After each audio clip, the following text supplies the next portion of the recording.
बिस्मिल्लाहिर्रहमानिर्रहीम। Dear students, अस्सलामु अलैकुम।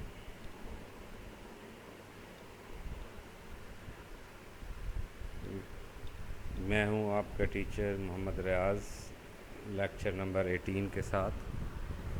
चैप्टर नंबर 5 है बच्चों। देखें, हम इसको क्लोज़ करने जा रहे हैं। इसके कुछ न्यूमेरिकल्स रह गए थे, कुछ मैंने कल करवाए थे। उम्मीद है आप लोगों को समझ आई होगी और आपने इनकी प्रैक्टिस की होगी। ठीक है, आज कुछ न्यूमेरिकल करते हैं और कुछ एग्ज़ाम्पल्स भी करेंगे। थोड़ी सी एग्ज़ाम्पल्स रह गई हैं, वो फिर इंशाल्लाह कल करेंगे, क्योंकि आज का लेक्चर फिर ज़्यादा लेंथी हो जाएगा और आप लोग फिर कहेंगे कि ज़्यादा हो गया है लेक्चर्स। तो इस वजह से फिर मैंने आज वो एग्ज़ाम्पल्स एंड नहीं करवाई। तो कल आपकी एग्ज़ाम्पल्स एंड हो जाएंगी। परसों आपका टेस्ट होगा, शॉर्ट क्वेश्चंस, न्यूमेरिकल्स और एग्ज़ाम्पल्स। ये न्यूमेरिकल्स, एग्ज़ाम्पल्स, शॉर्ट क्वेश्चन मैं थोड़े थोड़े इसीलिए करवा रहा हूँ ताकि आप डेली का तैयार करते जाएं। तो कल नहीं, परसों इंशाल्लाह आपका टेस्ट होगा। ठीक है बच्चों, आज ये हमारा लेक्चर जो है सेकंड लास्ट लेक्चर है। कल हमारा लास्ट लेक्चर होगा इस चैप्टर का, और परसों परसों जो है वो आपका टेस्ट होगा उसका आपका जो शॉर्ट क्वेश्चंस, न्यूमेरिकल और प्रॉब्लम्स का।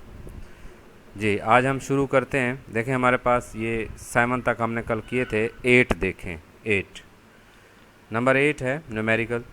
The moon orbits the earth. Moon क्या करता है? अर्थ के गिर्द रिवॉल्व करता है। So that the same side always faces the earth. हाँ जी, मून की सेम साइड हमेशा अर्थ के सामने रहती है। ठीक है, कि इस तरह से ये मून रिवॉल्व करता है कि उसकी ऑलवेज एक फेस जो है वो अर्थ के सामने रहता है। क्या फाइंड करना? Determine the ratio of the spin angular momentum and its orbital angular momentum. क्या फाइंड करनी है? रेशो फाइंड करनी है। किसकी? Spin angular momentum L S over L naught. ठीक है, in this case treat the moon as a particle orbiting the earth. इस case में कहता है आप क्या करें, सेकंड केस में, मतलब जो स्पिन एंगुलर मोमेंटम है वो मून का अपने एक्सिस के गिर्द है। तो spin angular momentum L S हम फाइंड करेंगे, तो ये आई ओमेगा होगा, L is equal to I omega. तो उसमें आई जब वो अपने एक्सिस के गिर्द रोटेट करेगा, मून है, ये मैंने कल बात की थी, ये स्फेरिकल ऑब्जेक्ट है, हम इसको एज अ स्फीयर ट्रीट करेंगे और इसका जो मोमेंट ऑफ इनर्शिया है वो 2/5 m आर स्क्वायर पुट करेंगे। दूसरे में वो कह रहा है जब ऑर्बिटल एंगुलर मोमेंटम फाइंड करना है, या ऑर्बिटल एंगुलर मोमेंटम के केस में मून को एज अ पार्टिकल ट्रीट करें जो अर्थ के गिर्द जो है वो क्या कर रहा है? रिवॉल्व कर रहा है, ऑर्बिटिंग अराउंड द अर्थ। तो जब इसको एज अ पार्टिकल ट्रीट करेंगे फिर तो वही हमारा टॉपिक हो जाएगा एंगुलर मोमेंटम वाला, कि एक पार्टिकल पी है जो उसके गिर्द रिवॉल्व कर रहा है। तो उसमें फिर इसका जो मोमेंट ऑफ इनर्शिया है आई, वो एम आर स्क्वायर होगा, सिंपल। ठीक है, तो हम ये इसीलिए उसने ये दो केस दिए हुए हैं कि जब इसको एज अ पार्टिकल ट्रीट करेंगे मून को तो इसका मोमेंट ऑफ इनर्शिया आई होगा एम आर स्क्वायर। जब हम इसको एज अ स्फीयर ट्रीट करेंगे अबाउट इट्स ओन एक्सिस तो फिर इसका मोमेंट ऑफ इनर्शिया होगा 2/5 एम आर स्क्वायर। ये बच्चों इसमें फ़र्क है, इसीलिए ये स्टेटमेंट आपने ये अंडरस्टैंड करनी है कि दो चीज़ें हैं इसमें, कि स्पिन एंगुलर मोमेंटम फाइंड करते हुए उसको एज अ स्फीयर ट्रीट करना है मून को, और मोमेंट ऑफ इनर्शिया की value 2/5 M R square put करनी है, क्योंकि किसी स्फीयर का हमने पढ़ा है मोमेंट ऑफ इनर्शिया क्या होता है? 2/5 एम आर स्क्वायर। और जब हम वो करेंगे उसको एज अ पार्टिकल ट्रीट करेंगे तो फिर उसका moment of inertia M R square होगा। और जो रेडियस ऑफ द मून है ये उसने दिया हुआ है, मास ऑफ द मून भी दिया हुआ है। ठीक है, अब देखें गिवन डाटा। हाँ जी, क्या है हमारे पास? Distance between moon and earth. जी, ये दिया हुआ है, ये distance between the moon and the earth.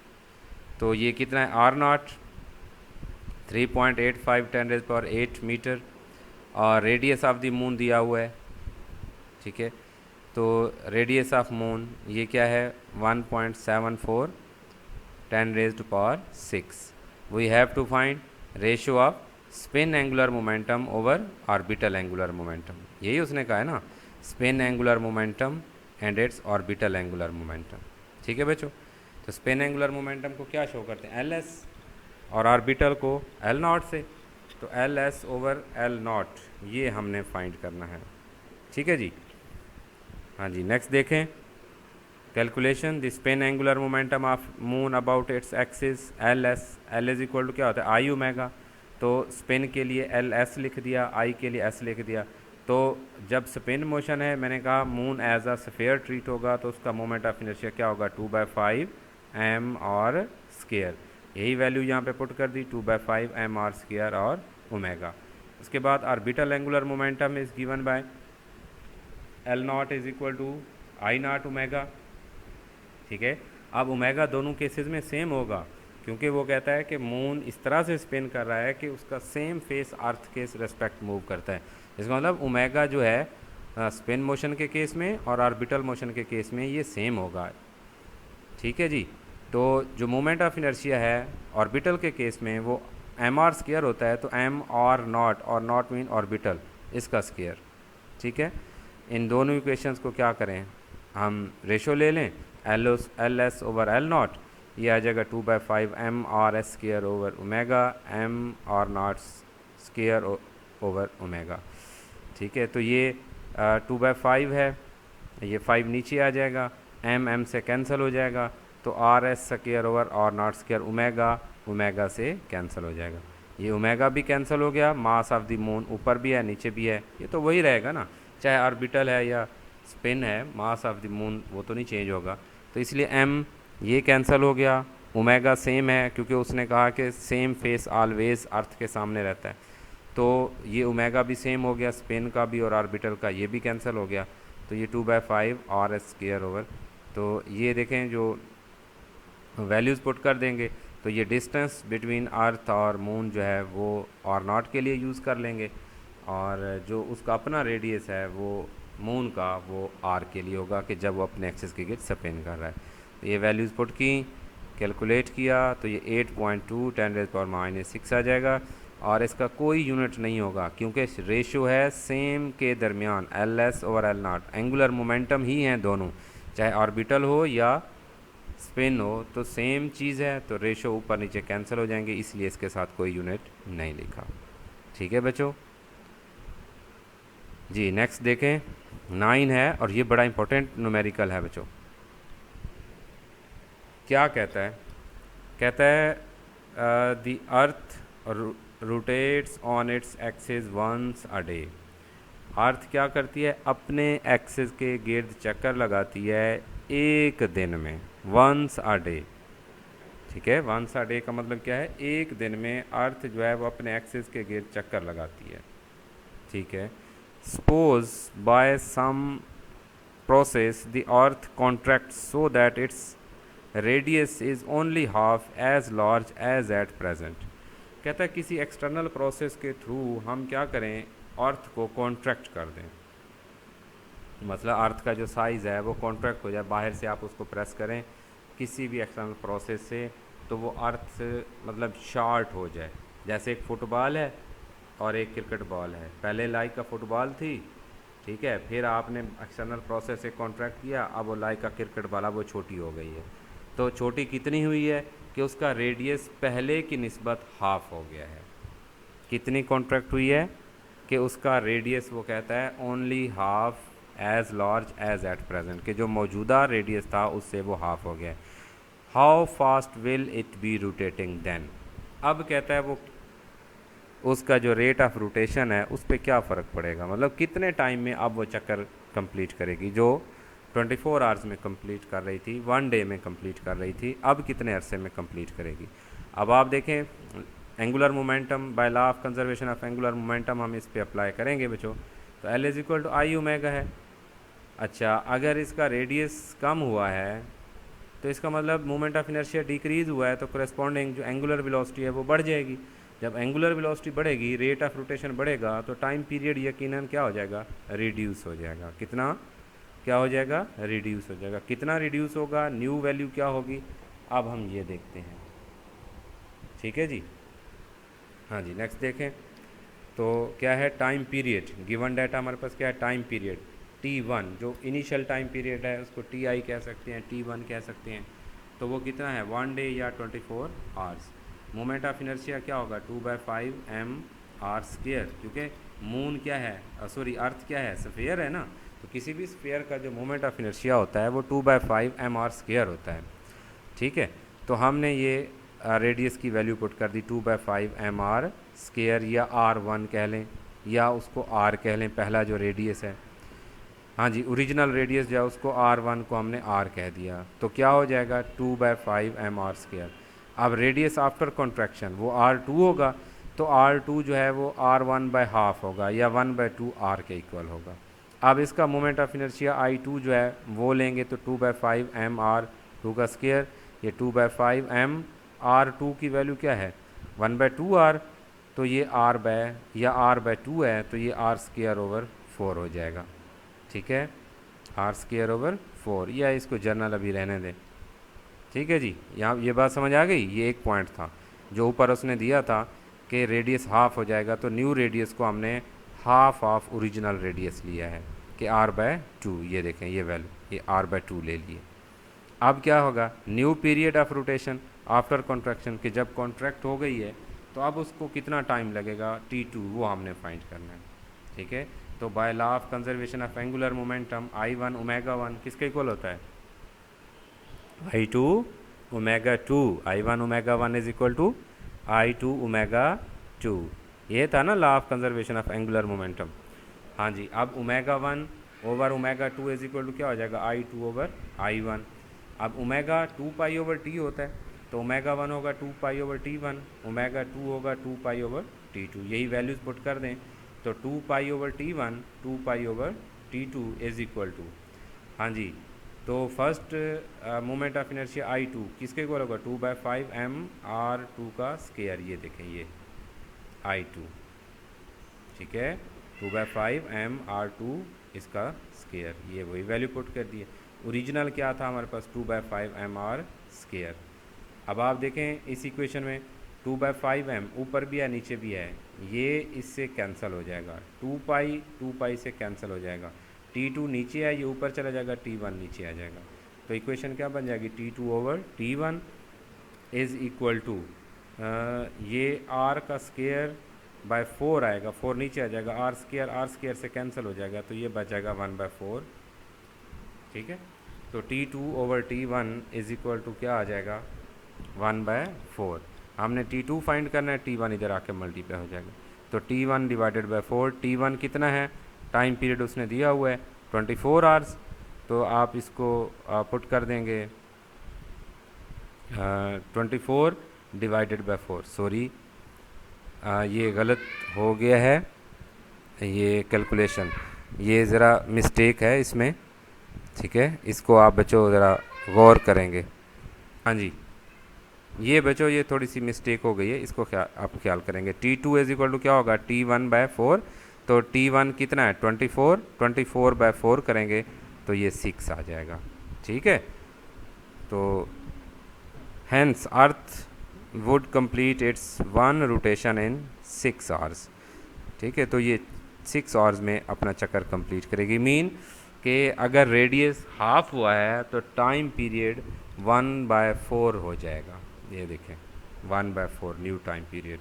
तो ओरिजिनल क्या था T1 24, तो 24/4 करेंगे तो ये 6 आवर्स आ जाएगा, ठीक है। ये बहुत ही इंपॉर्टेंट न्यूमेरिकल है बच्चों। नेक्स्ट देखें, last, what should be the orbital speed to launch a satellite in a circular orbit. हाँ जी, कि एक सैटेलाइट है उसको हमने एक सर्कुलर ऑर्बिट में लॉन्च करना है, ठीक है, 900 kilometre above the surface of अर्थ, कि अर्थ से कितनी हाइट पे लॉन्च करना है 900 किलोमीटर्स हाइट पे। Take the mass of the earth as, ये मास ऑफ अर्थ दिया हुआ है, रेडियस ऑफ अर्थ दिया हुआ है, अगर दे दे तो उसकी मेहरबानी, ना दे तो ये हमें पता होनी चाहिए बच्चों, ये वैल्यू, ये कांस्टेंट वैल्यूज़ हैं। अब इसी चीज़ को देखें, ये डायग्राम, ये फॉर एग्जांपल अर्थ है, ठीक है, ये वो रेडियस है, ये रेडियस है, यहाँ पे आपने ये सैटेलाइट लॉन्च करना है, कितनी हाइट पे? सरफेस ऑफ अर्थ से 900 किलोमीटर की हाइट पे। तो इसका मतलब हमें क्रिटिकल वेलोसिटी फाइंड करनी है, ऑर्बिटल वेलोसिटी फाइंड करनी है, और वो क्या होती है? v is equal to G R square root. ठीक है, जी तो 9.8 है, आर जो होगा वो रेडियस ऑफ अर्थ, ये रेडियस ऑफ अर्थ हो गया, और ये हाइट h हो गई। तो पहले स्मॉल आर फाइंड करेंगे, फिर आप इसको जी के साथ मल्टीप्लाई करके स्क्वायर रूट ले लेंगे तो ऑर्बिटल वेलोसिटी आ जाएगी। अब वही काम देखें, मास ऑफ द अर्थ ये गिवन है 6×10⁻24 kg, radius of earth 6400 kilometre, height of orbit surface of earth कितना है? 900 किलोमीटर है। We have to find orbital speed, what should be the, ये देखें, what should be the orbital speed. तो क्या find करनी है? Orbital speed. तो v इज इक्वल टू क्या होती है? G M over R square root.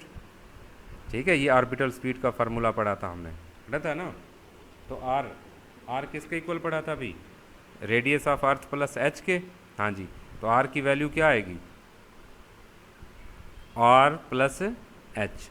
हाँ जी, यहाँ पुट कर दें तो आर इज 6400 प्लस 900, ये 7300 किलोमीटर आ जाएगा।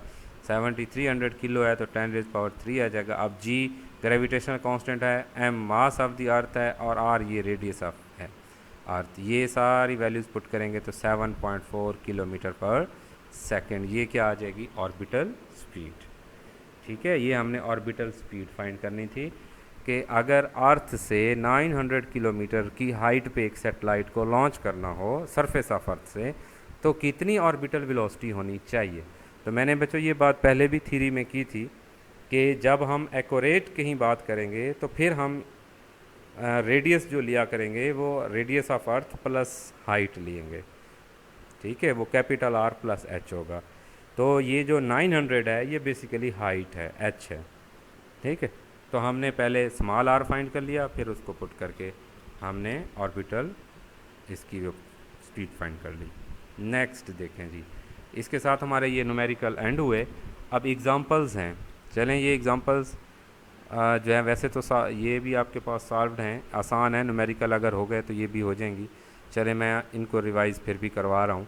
तो पहली एग्जांपल देखें बच्चों, an electric fan rotating 3 revolutions पर सेकेंड। कहता है कि एक पंखा चल रहा है किस एंगुलर वेलोसिटी के साथ? 3 रेवोल्यूशंस पर सेकेंड। हाँ जी, is switched off, is switched off, कि चल पंखा चल रहा है, आप बटन बंद कर दें। तो आपने उसको क्या कर दिया? स्विच ऑफ कर दिया है ना। अब ज़ाहिर है स्विच ऑफ करेंगे तो इसकी वेलोसिटी जो है वो डिक्रीज़ होगी, और एट द एंड ये क्या आ जाएगा? रेस्ट पे आ जाएगा। हाँ जी, it comes to rest in 18 second, के 18 सेकेंड के अंदर ये कहाँ आ जाता है? रेस्ट पे आ जाता है। इसका मतलब जब रेस्ट पे आएगा तो इसकी जो फाइनल वेलोसिटी होगी वो ज़ीरो हो जाएगी। तो इनिशियल वेलोसिटी दी हुई है, टाइम दिया हुआ है, फाइनल वेलोसिटी ज़ीरो होगी। अब आगे देखें क्या पूछा है। अच्छा, वेलोसिटी में चेंज आई है तो एक्सेलरेशन तो प्रोड्यूस होगा ना, और ये जो एक्सेलरेशन होगा ये डेक्सेलरेशन होगा, नेगेटिव एक्सेलरेशन होगा, क्योंकि वेलोसिटी डिक्रीज़ हुई है। ये हम पहले पढ़ चुके हैं कि अगर वेलोसिटी इंक्रीज़ हो तो एक्सेलरेशन पॉजिटिव होता है, और अगर वेलोसिटी डिक्रीज़ हो तो एक्सेलरेशन नेगेटिव होता है। ठीक है, तो ये बच्चों नेगेटिव एक्सेलरेशन होगा। हाँ जी, deceleration to be uniform, find its value. कहता है इसी एक्सेलरेशन की वैल्यू फाइंड करें जो यूनिफॉर्म, फॉर एग्जांपल वो यूनिफॉर्म एक्सेलरेशन डेक्सेलरेशन है तो उसकी वैल्यू क्या होगी। How many revolution did it turn before coming to rest. दूसरा पार्ट कहता है ये कितने चक्कर लगाएगा रेस्ट पे आने से पहले। इसका मतलब है कि हमने एंगुलर डिस्प्लेसमेंट भी फाइंड करना है। दो चीज़ें इसमें फाइंड करनी है। इसमें देखें, इनिशियल एंगुलर वेलोसिटी ओमेगा आई 3 रेवोल्यूशन पर सेकंड, फाइनल वेलोसिटी है 0, टाइम है 18, एंगुलर एक्सेलरेशन फाइंड करना है, और नंबर ऑफ़ रेवोल्यूशन जो है बेसिकली किसके इक्वल है? एंगुलर डिस्प्लेसमेंट के। तो एंगुलर डिस्प्लेसमेंट थीटा भी हमने फाइंड करना है। ठीक है, अब सॉल्यूशन है, कैलकुलेशन है। हाँ जी, तो गिवन हमारे पास ओमेगा आई, ओमेगा एफ और टी था। फाइंड हमने अल्फ़ा फाइंड करना है और थीटा फाइंड करना है। कैलकुलेशन है एंगुलर एक्सेलरेशन, देखिए हमने पढ़ा है alpha, alpha is equal to क्या होता है? Omega F minus omega I over T. ठीक है, omega F minus omega I over T.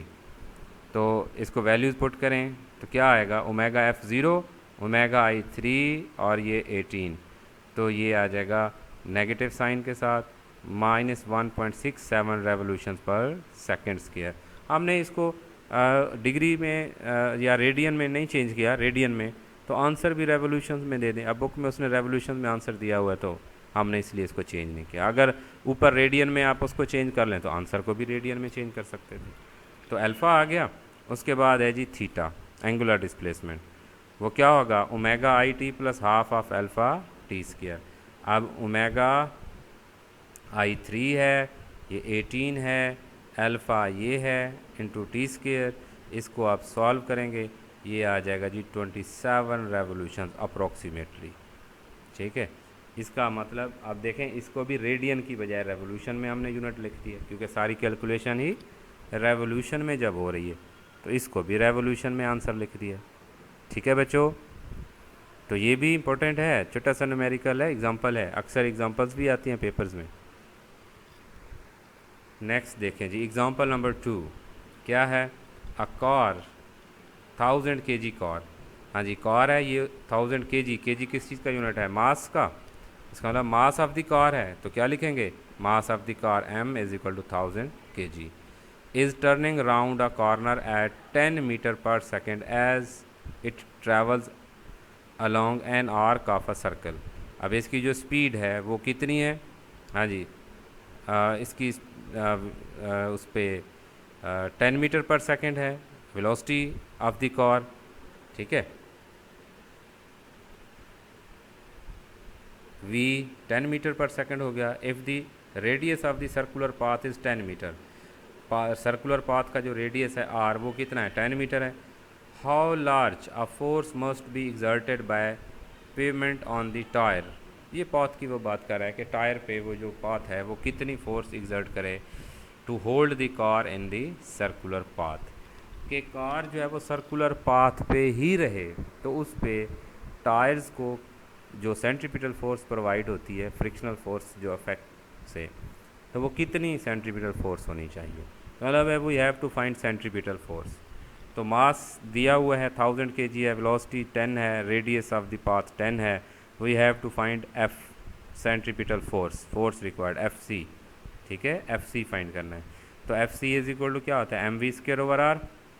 ठीक है, तो ये कैलकुलेशन है, हमारी सोल्यूशन है, क्या है, FC is equal to, as we know that mv square over r, तो mvr इनको पुट कर दें, ये आ जाएगा 10,000 न्यूटन।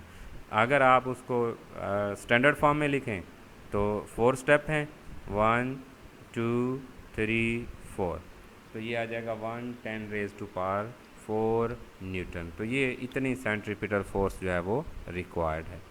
ठीक है बच्चों, थैंक यू वेरी मच।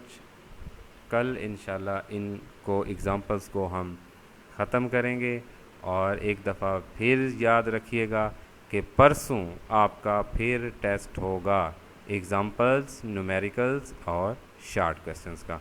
कल इसकी हम इंशाल्लाह रिमेनिंग एग्ज़ाम्पल्स करेंगे। Thank you very much. Okay, अल्लाह हाफिज़।